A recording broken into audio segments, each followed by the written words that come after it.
7 tahun lalu dia pamit kerja. Tapi malam ini, dia pulang dengan tubuh kurus, darah hitam di mulut, dan mata yang sudah bukan mata manusia. Tidak ada yang lebih mengerikan bagi Ine selain suara pintu pagar rumahnya yang berdecit pelan di tengah malam. Jam menunjukkan pukul 1.33 dini hari.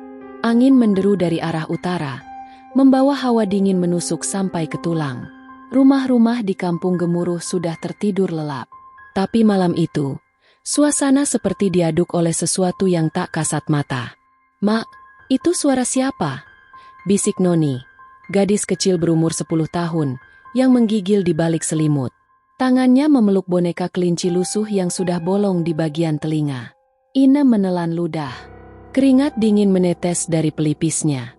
Ia mendengar jelas suara langkah kaki mendekat. Pelan, tertatih, seperti seseorang yang diseret dari alam kematian. Perlahan-lahan, ia membuka gorden jendela depan. Dan saat itulah, tubuhnya hampir rubuh. Seseorang berdiri di depan pagar rumahnya. Tubuhnya kurus kering, rambutnya acak-acakan, bajunya sobek dan kotor. Dan yang paling menyeramkan, matanya kosong, putih semua. Tak ada bola mata. Tapi Ine mengenal tubuh itu. Ia mengenal bekas luka di lengan kirinya. Ia mengenal postur tubuh yang dulu dipeluknya tiap malam. Sabar, bisiknya lirih. Suaminya, pria yang menghilang 7 tahun lalu tanpa kabar, kini berdiri di depannya, seperti hantu yang keluar dari liang kubur. Namun sebelum ia bisa membuka pintu, pria itu tiba-tiba muntah darah hitam. Bau busuk menyengat keluar dari mulutnya. Dan dari balik gumaman lirihnya, terdengar satu kalimat menggetarkan. "Aku kembali dari alam yang bukan milik kita." Keesokan paginya, berita kepulangan Pak Sabar menyebar seperti api disiram bensin. Warga berduyun-duyun datang. Ada yang bersyukur, ada yang curiga, tapi tak sedikit pula yang ketakutan. "Dia itu bukan orang biasa lagi," bisik seorang ibu-ibu yang matanya merah karena semalaman tak tidur. "Mata kosong gitu, muntah darah item. Jangan-jangan." Jarwo, tetangga terdekat Pak Sabar, justru yang paling gelisah. Wajahnya pucat, tangannya gemetaran. Dan ketika ia diam-diam mendekat ke jendela rumah Pak Sabar, tubuhnya langsung mundur 2 langkah ketika mendengar suaranya.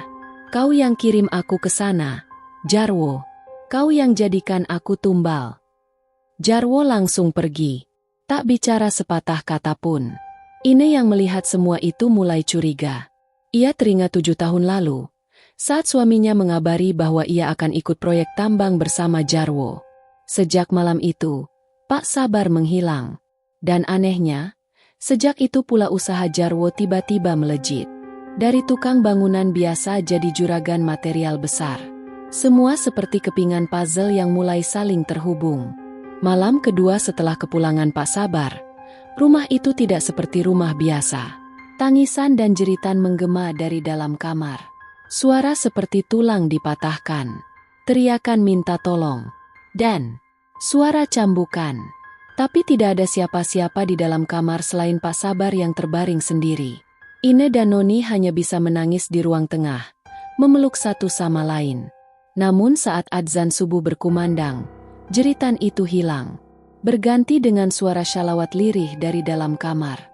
"Allahumma shalli ala Muhammad, ya Rabbi shalli alaihi wasallim." Begitu terus, berulang-ulang. Dari balik pintu, Ine mengintip dan melihat suaminya dalam keadaan terisak. Mulutnya berdarah, tapi terus bershalawat sambil memegang tasbih yang entah dari mana datangnya. Ine membuka pintu kamar perlahan. Suara derit engsel seperti jeritan kesakitan dari dalam dinding. Di dalam ruangan, Pak Sabar duduk bersila. Tubuhnya masih gemetar. Nafasnya tersengal. Mulutnya berdarah. Tapi dari bibirnya terus mengalir shalawat tanpa henti. Lirih tapi jelas. Seakan shalawat itu satu-satunya yang membuat tubuhnya tidak terbakar. "Ine, Noni jangan dekat-dekat dulu," ucapnya pelan. Ine mematung. Ia tak bisa menahan tangis, melihat lelaki yang ia cintai, ayah dari anaknya, pulang dalam kondisi mengenaskan seperti itu. Bukan karena kelaparan, bukan karena kecelakaan, Tapi karena disiksa oleh sesuatu yang tidak bisa dilihat oleh mata manusia biasa. Aku bukan dari Kalimantan. Bukan. Suara Pak Sabar parau. Aku dijual oleh orang yang kita percaya. Apa maksudmu, Mas? Tanya Ine dengan suara bergetar. Pak Sabar mengangkat wajahnya perlahan. Matanya kini sedikit lebih hidup. Ia mencoba tersenyum, tapi senyum itu patah di tengah jalan. Yang keluar malah air mata. Malam itu, 7 tahun lalu, aku pamit kerja ke Kalimantan. Jarwo yang ajak, katanya ada proyek bangunan besar. Aku manut saja, tapi waktu di perjalanan, mobil kami berhenti di sebuah jalan sepi dekat hutan tua. Aku kira ban bocor, tapi ternyata... Pak Sabar menggenggam erat lututnya. Tubuhnya kembali gemetar. Jarwo sudah menunggu dengan 3 orang berpakaian hitam. Mereka bisik-bisik dalam bahasa yang gak aku mengerti. Aku mau lari, tapi tubuhku seperti lumpuh. Nafasku sesak. Lalu, salah satu dari mereka membaca sesuatu sambil menaburkan tanah kuburan ke wajahku. Ine dan Noni saling berpelukan. Noni mulai menangis pelan, tak mampu membayangkan ayahnya mengalami semua itu. Setelah itu, dunia berubah. Gelap. Aku seperti tersedot ke dalam tanah. Aku sadar penuh, tapi tubuhku tidak bisa bergerak. Di sana, aku melihat sosok besar. Matanya merah, nafasnya panas, dan ia mencambuk punggungku setiap malam. Setiap kali aku ingin berteriak. Pak Sabar membuka bajunya. Di punggungnya, terlihat bekas-bekas luka panjang. Seperti bekas cambukan rotan panas yang baru saja mengering. Aku dijadikan budak di alam itu. Mereka menyuruhku mengangkat batu besar. Tapi batu itu tak ada wujudnya. Kalau aku berhenti, cambuk datang. Kalau aku pingsan, ruhku dipaksa bangun. 7 tahun. Ine. 7 tahun aku disiksa tanpa tidur. Ine menangis terisak. Tak pernah dalam hidupnya ia membayangkan suaminya dijual. Bukan ke perantauan, tapi ke alam pesugihan. Yang menyelamatkanku hanya satu. Lanjut Pak Sabar. Suaranya lebih tenang. Aku ingat dulu kamu sering ajarkan aku bersyalawat. Setiap aku bacakan satu syalawat, cambukan itu terasa ringan. Aku hafalkan satu demi satu. Aku ulang terus setiap malam. Ia menunjukkan sebuah tasbih kayu kecil di tangannya. Tasbih ini muncul sendiri. Entah dari mana. Mungkin malaikat yang kasih. Aku nggak tahu. Tapi saat aku pegang ini dan bersyalawat, sosok hitam itu mundur. Tidak pergi, tapi menjauh. Tiba-tiba, lampu rumah berkedip-kedip. Jendela berderak tertiup angin keras dari arah barat. Piring-piring di dapur jatuh satu persatu. Padahal tidak ada gempa. Noni menjerit dan memeluk ibunya. Pak Sabar menoleh ke arah jendela. Dia belum selesai. Dia marah aku bisa keluar. Tapi aku tidak sendiri sekarang. Aku bersama kalian. Dan selama aku bersyalawat, dia tidak bisa menyentuhku. Ine buru-buru mengambil air wudhu. Ia percikan air itu ke sekeliling kamar sambil membaca ayat kursi. Sementara Pak Sabar duduk bersila, mempercepat bacaan salawatnya. Semakin keras ia bersyalawat, semakin tenang suasana rumah. Dan tiba-tiba lampu mati total. Suasana jadi gelap gulita. Yang terdengar hanya suara syalawat lirih dari Pak Sabar dan isak tangis Noni. Tapi di luar rumah, terdengar suara langkah kaki berat. Seperti telapak kaki besar yang menyeret rantai besi. Semakin lama semakin dekat. Langkah demi langkah menuju pintu rumah mereka. Dia datang lagi. Ucap Pak Sabar pelan, sambil menutup matanya. Bersama utusan dari tuannya. Ine menggigil. Ia melihat dari celah tirai jendela. Sosok tinggi besar seperti bayangan berdiri di luar pagar. Matanya menyala merah. Kepalanya menyunduk genteng tetangga. Di tangannya, ada sabit panjang, seperti penebas rumput dunia lain. Namun ketika Pak Sabar mengangkat tasbihnya dan melantunkan, Shallallahu ala Muhammad, Shallallahu alaihi wasallam. Sosok itu meraung dan menghilang bagai kabut dihembus angin. Lampu menyala kembali. Semua menjadi tenang. Tapi Ine tahu, ini belum selesai. Pak Sabar pulang membawa kutukan. Dan orang yang mengutuknya masih tinggal beberapa langkah dari rumah mereka. Jarwo. Keesokan harinya, Pak Sabar meminta ditemani ke masjid untuk sholat subuh berjamaah.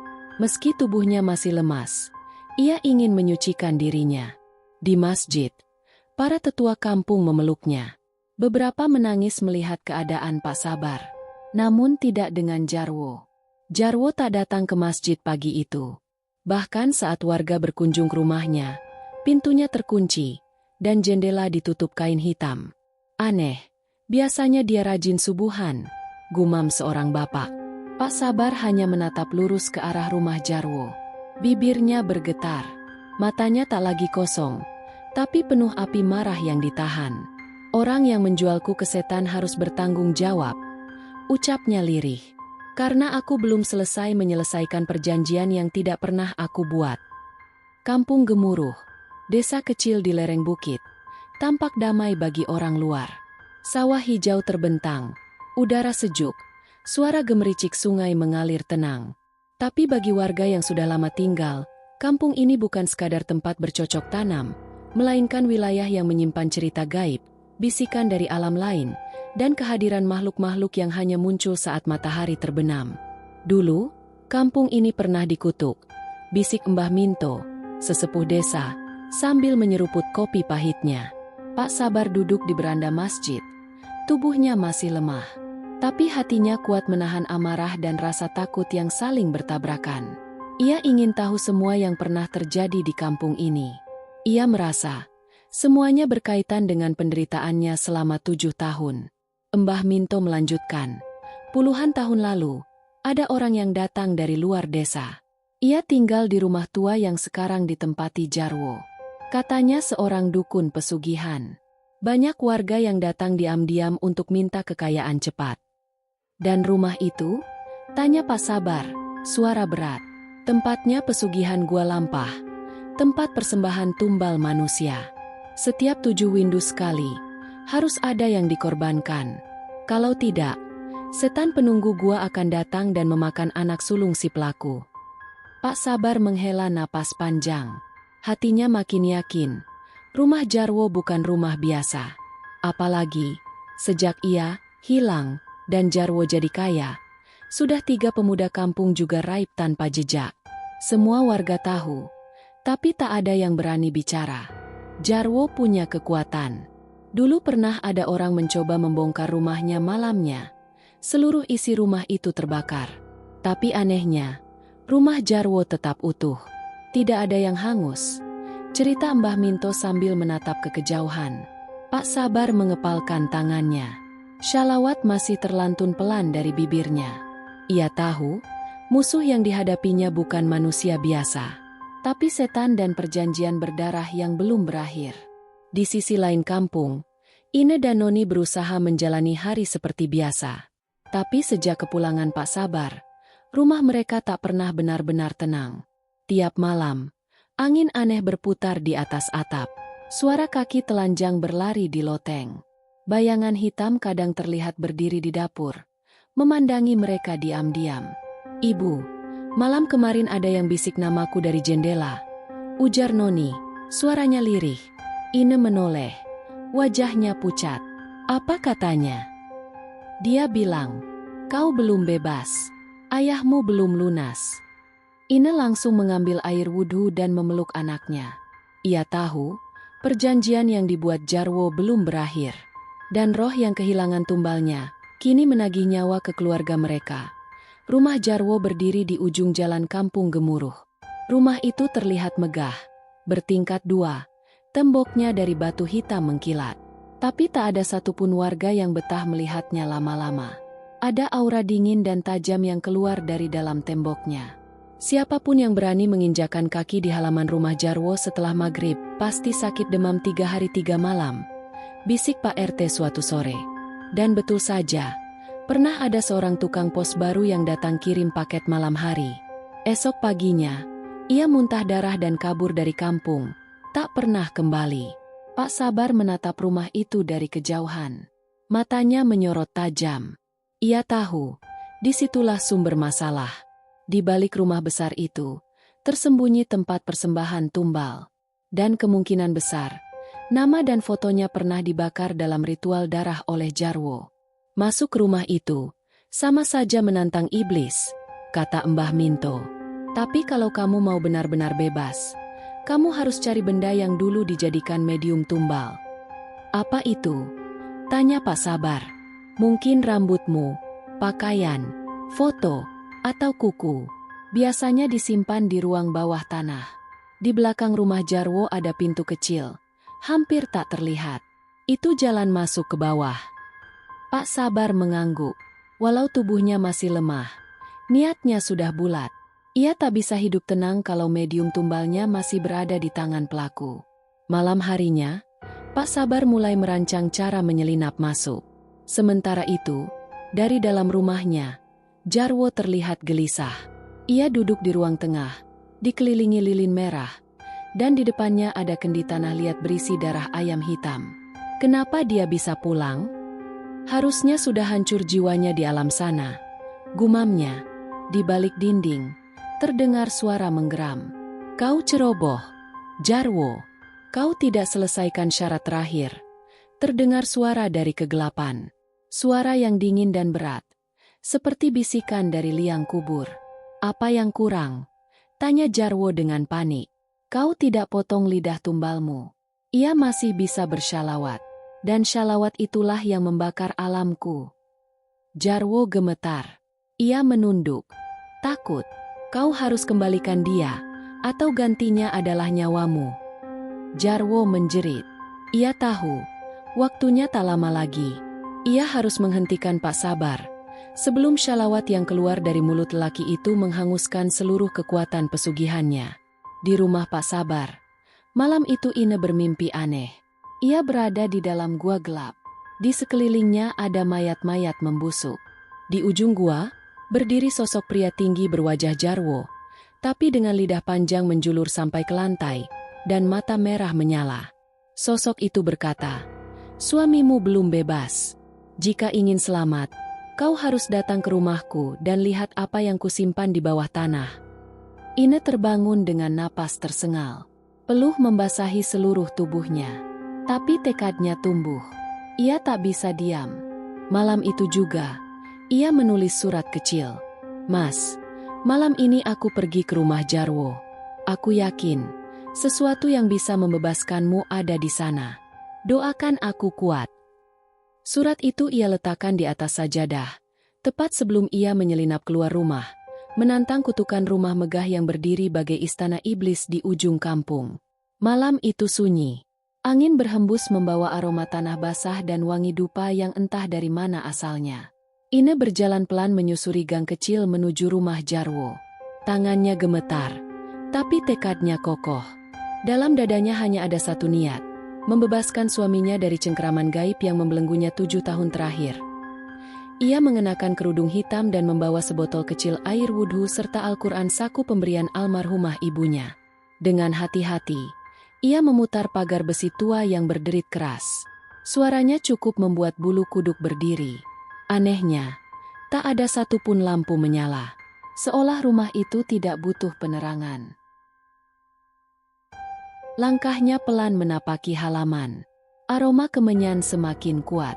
Saat melewati samping rumah, ia melihat pintu kecil dari kayu lapuk di bawah tumpukan kayu bakar. Inikah yang dimaksud Mbah Minto? Gumamnya. Ine menggeser kayu bakar itu dengan cepat. Di baliknya, pintu kecil itu terbuka begitu saja, seakan menanti kedatangannya. Udara dingin menyembur dari dalam, seperti napas dari perut bumi. Dengan berani, ia menyalakan senter kecil dan mulai menuruni anak tangga curam menuju ruang bawah tanah. Ruang itu gelap gulita. Dindingnya dari batu kasar. Bau amis darah bercampur dupa menusuk hidung. Di pojok ruangan, ada meja kayu penuh bekas darah kering dan abu hitam.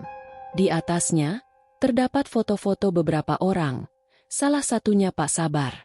Ine menahan napas saat melihat foto suaminya dibakar separuh, dengan tulisan Arab kuno di sekelilingnya. Ia juga melihat potongan rambut, kuku, dan sehelai baju lusuh milik Pak Sabar, Semua tersimpan dalam kendi tanah liat yang diminyaki. Namun sebelum ia bisa menyentuhnya, terdengar suara berat dari balik tembok. "Kenapa kau datang sendiri, perempuan?" Ine terdiam. Senter di tangannya berkedip. Ia berbalik dan melihat Jarwo berdiri di ujung tangga. Wajahnya gelap dan matanya tak lagi seperti manusia. "Kau pikir hanya suamimu yang bisa kembali dari alam itu? Aku sudah puluhan kali memberikan tumbal. Dan dia, belum waktunya kembali." Jarwo maju, tapi Ine tak mundur. Ia mengambil air wudhu dari botol, menyiramkannya ke kendi berisi medium tumbal, dan mulai membaca ayat kursi dengan suara lantang. Tubuh Jarwo bergetar. Ia meraung. Darah menetes dari matanya. "Kau bakar jalan pulangku," teriaknya. Tapi Ine tak berhenti. Ia buka Al-Quran kecilnya, terus membaca ayat demi ayat, sementara seluruh ruang bawah tanah bergemuruh. Abu beterbangan. Foto-foto terbakar sendiri. Dari dalam kendi terdengar jeritan. Jeritan arwah yang selama ini dikurung. Saat foto Pak Sabar terbakar habis, terdengar letusan keras. Lantai bergetar. Dan Jarwo roboh. Tubuhnya menghitam, lalu mengering seperti daun tua. Tak bergerak. Ine terisak. Tubuhnya lemas. Tapi ia tahu, suaminya kini benar-benar bebas. Sementara itu, di rumahnya, Pak Sabar terbangun dari tidur panjangnya dengan keringat bercucuran. Nafasnya terengah. Tapi, untuk pertama kalinya, tubuhnya terasa ringan. Tidak ada lagi rasa terbakar. Tidak ada lagi suara cambukan gaib.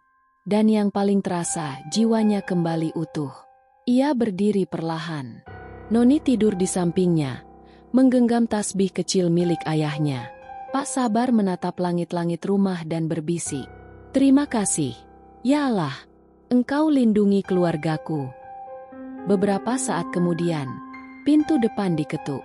Pelan, lalu terbuka. Ine masuk. Wajahnya pucat tapi matanya bersinar. Maaf aku pergi tanpa bilang. Aku ke rumah Jarwo. Aku temukan semua benda tumbalmu di sana. Aku bakar semuanya. Mas, kau sekarang bebas." Pak Sabar hanya bisa menatap istrinya sambil meneteskan air mata. Ia peluk Ine erat-erat, seakan takut wanita itu hilang juga seperti dirinya dulu. "Allah Maha Besar. Ine, kau penyelamatku." Tapi malam itu belum selesai. Di rumah Jarwo, warga geger. Jarwo ditemukan tewas di ruang bawah tanah. Tubuhnya kaku, matanya terbuka lebar, dan lidahnya terjulur panjang hingga menyentuh lantai. Di sekelilingnya ada abu hangus, kendi pecah, dan potongan rambut manusia yang terbakar. Polisi datang, tapi tidak bisa menjelaskan penyebab kematiannya. Anehnya, sejak kematian Jarwo, kampung gemuruh terasa lebih ringan. Tak ada lagi angin berputar aneh di malam Jumat. Tak ada lagi bayangan hitam melintasi dapur warga. Dan tak ada lagi orang hilang secara misterius. Namun satu hal yang tak pernah hilang, suara syalawat dari rumah Pak Sabar. Setiap malam, suara itu mengalun lembut, menjadi pelindung, menjadi cahaya yang tak kasat mata bagi siapapun yang tinggal di kampung itu. Dan setiap kali seseorang bertanya kepada Ine, apa yang menyelamatkan suaminya dari dunia pesugihan, ia hanya tersenyum dan menjawab, "Cinta yang diselimuti syalawat, tidak bisa dikalahkan oleh setan manapun." 3 hari setelah kematian Jarwo, kampung gemuruh kembali tenang. Burung kembali berkicau di pagi hari. Tak ada lagi suara tangis aneh tengah malam. Namun di balik ketenangan itu, luka yang dialami Pak Sabar belum sepenuhnya sembuh. Tubuhnya mungkin telah pulih, tapi jiwanya masih membawa bekas luka dari dunia kelam yang tak bisa dijelaskan pada siapapun. Pagi itu, Pak Sabar duduk di serambi masjid, sendirian. Di tangannya tergenggam tasbih kayu yang dulu selalu ia bawa saat disiksa di alam gaib. Ia terdiam cukup lama. Pandangannya jauh menembus sawah dan kabut pagi. Tiba-tiba air matanya jatuh, pelan tapi dalam. Bukan tangis sedih, tapi tangis syukur. Saat aku diikat dalam gua, sendirian, yang menemaniku cuma gema suaraku sendiri. Aku terus ulang syalawat itu, walau lidahku nyaris dipotong. Bisiknya lirih, seolah bercerita pada angin. Dalam pikirannya, ia melihat kembali wajah makhluk-makhluk menyeramkan yang memukulinya. Tangannya diikat dengan tali dari rambut mayat. Kakinya dirantai dengan belenggu berduri. Namun, setiap kali ia bersyalawat, rasa sakit itu menjadi ringan. Allahumma shalli ala Muhammad, ya Rabbi shalli alaihi wasallim. Itulah satu-satunya tameng yang membuat dirinya tetap waras. Ia masih ingat, pernah satu waktu ia nyaris menyerah. Malam itu, cambuk dari makhluk tinggi besar itu begitu keras. Di tubuhnya tak tersisa bagian yang tidak lebam. Tapi saat itu, ia tiba-tiba teringat suara Ine membaca syalawat di dapur rumah mereka 7 tahun lalu ketika memasak nasi. Suara kenangan itu muncul begitu saja, dan itu yang menyelamatkannya dari kegilaan. Pak Sabar menarik napas dalam. Terima kasih, ya Allah. Engkau tunjukkan padaku bahwa syalawat bukan sekadar bacaan, tapi cahaya. Di sisi lain kampung, Mbah Minto duduk bersama warga. Ia menceritakan semua sejarah lama tentang rumah Jarwo. Warga baru yang dulu tidak tahu, kini mendengarkan dengan seksama. Apa yang dialami Sabar tidak terjadi karena kebetulan. Itu karena dia orang baik. Tuhan ingin memperlihatkan bahwa yang sabar dan bersyalawat akan menang walau lewat api penderitaan, ujar Mbah Minto, menatap langit. Warga kini mulai sadar. Selama ini mereka terlalu diam melihat keanehan-keanehan yang terjadi. Mereka membiarkan praktik pesugihan berkembang tanpa berani bicara. Namun kini, mereka sadar, diam bisa jadi dosa. Suami kembali setelah 7 tahun menghilang, ternyata menjadi tumbal pesugihan. Bayangkan jika suamimu yang telah hilang selama 7 tahun, tiba-tiba pulang tengah malam, dengan tubuh kurus, mulut berdarah hitam, dan mata yang tak lagi seperti manusia. Inilah kisah nyata yang mengguncang kampung Gemuruh. Pak Sabar, seorang ayah dan suami, dijual oleh tetangganya sendiri untuk jadi tumbal pesugihan. Ia disiksa di alam gaib, dicambuk setiap malam oleh makhluk tak kasat mata. Tapi satu hal yang membuatnya bertahan adalah syalawat Nabi. Disertai perjuangan sang istri yang nekat menyusup ke rumah sang pelaku, kisah ini bukan hanya tentang gaib, tapi juga tentang kekuatan iman dan cinta sejati. Saksikan kisah lengkapnya sampai akhir. Dan jangan lupa, bel subscribe, dan jempol like, balon ucapan komentar jika kamu pernah mengalami kejadian mistis serupa. Karena dunia ini, lebih dari yang kita lihat. Misteri pesugihan kisah nyata horor cerita mistis Indonesia kisah religi gaib. Label harga 2 tag YouTube. Untuk optimasi pencarian. Ins. Salin. Edit. Kisah nyata horor, cerita misteri, cerita pesugihan, tumbal pesugihan, horor Indonesia, kisah mistis nyata, suami hilang kembali, pesugihan kampung, cerita Islami horor, kisah nyata tumbal, cerita gaib, kisah seram, rumah berhantu, cerita seram viral, cerita malam Jumat, cerita mistis Jawa, kisah nyata spiritual, syalawat Nabi, kekuatan doa. Pesugihan gua, kisah misteri, channel horor, kisah inspiratif, cerita gaib dan religi.